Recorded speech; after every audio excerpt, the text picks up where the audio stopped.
very much in focus for our columnists this morning. Breakingviews says it's time for banks to stand up to ratings agencies. We've heard that before. And how to solve the problem of free UK banking. With me to discuss these stories, Chris Hughes. So now's the time to get tough on the rating agencies, right? Well, that time has been with us for quite a while, but what we're saying is that there is an opportunity here in the threat from Moody's to downgrade a whole raft of banks. The threat was actually made in February, but we're expecting something in the next few weeks, probably by the sort of middle to end of June. You'll have one of those announcements. Normally on a Friday night they seem to come, where you get 20 downgrades. Now, of course, this is just another opinion in the market. That's the way to see the rating agencies' assessments of banks' credit. An opinion that the markets take very seriously. But the trouble is that it's more than that. Even though it's not going to be really telling the market anything it doesn't already know, it still has an effect because the rating agencies are kind of baked into so many financial products. And in the case of the banks, the trouble is that a downgrade from Moody's will mean that it can affect their derivatives business. Their counterparties will say, well, hang on, we want more protection from you because you've been downgraded, and it can also have ramifications for their funding.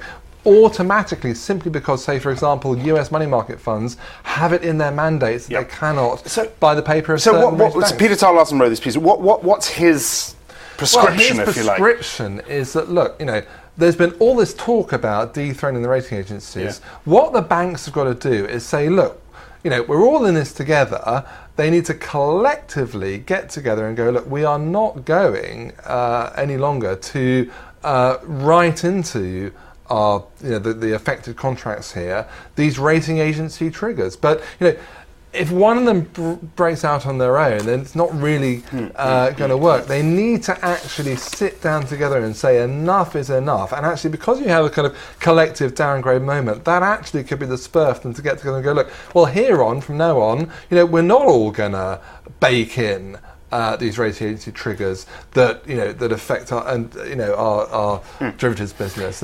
And it's that collective action that we need to do. And the time has come for it. Okay. If they don't like it, it's in their power to turn around and say no. All right. We stick with banking. We talk about UK, the free banking system in the UK, and talking about banks going it alone. That's what a bank in this country can't really do, can they? They can't suddenly say, right, we're going to start charging a monthly fee to our customers, because everyone would switch to another bank. If all the banks decided to do it together, it would smack of collusion.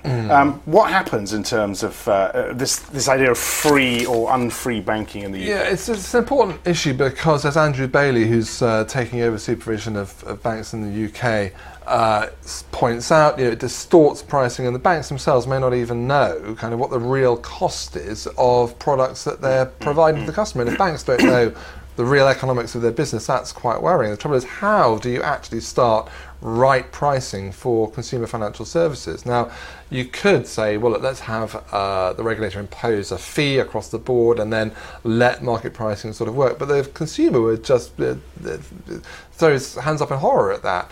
We think the best way around this is to actually sort of come in via the back door and start actually imposing price caps on those areas that are currently cross-subsidising your ordinary kind of checkbook account. So, for example, put a cap on what banks can charge for going over your overdraft. Now, that then would force the banks themselves to find ways of adding on charges to services that are currently wrongly free. Either way, it's a no-win for the consumer, right?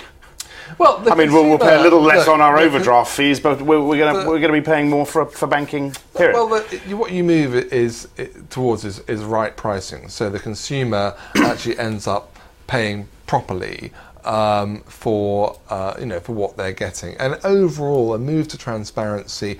While the adjustment may seem painful for the consumer, it's got to be in the consumer's interest too that they are paying the right price for what they're getting. Okay, Chris, thanks a lot.